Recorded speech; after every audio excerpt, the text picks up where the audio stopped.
తిరుమల భక్తుల్ని తిరుపతి ప్రజల్ని చిరుతల భయం వదలడం లేదు. తిరుమల నడక మార్గంలో తరచుగా చిరుతల సంచారం కనిపిస్తోంది.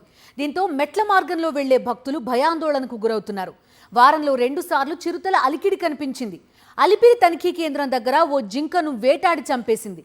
చిరుతల విషయంలో టీటీడీ ఏం చేయబోతోంది? తిరుమల తిరుపతి చుట్టుపక్కల శేషాచలం అడవులున్నాయి.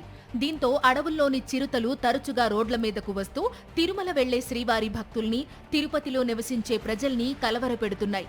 ఇటీవల తరచుగా చిరుతలు సంచరిస్తుండటంతో ఆందోళనకరంగా మారింది. వారంలో 2 సార్లు చిరుత కనిపించడమే కాకుండా అలిపిరి తనిఖీ కేంద్రం వద్ద ఓ జింకను వేటాడి చంపేసింది.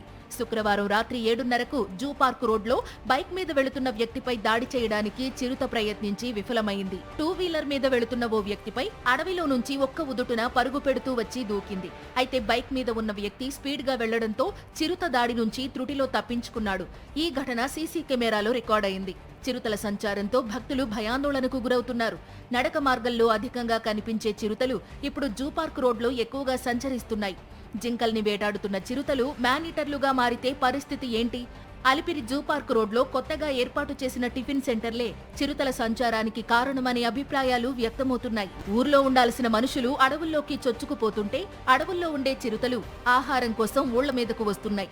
తరచుగా నగర సందర్శనకు వస్తున్న చిరుతలను అరికట్టడానికి ప్రభుత్వం ఏం చేయబోతోంది? వేచి చూడాల్సిందే.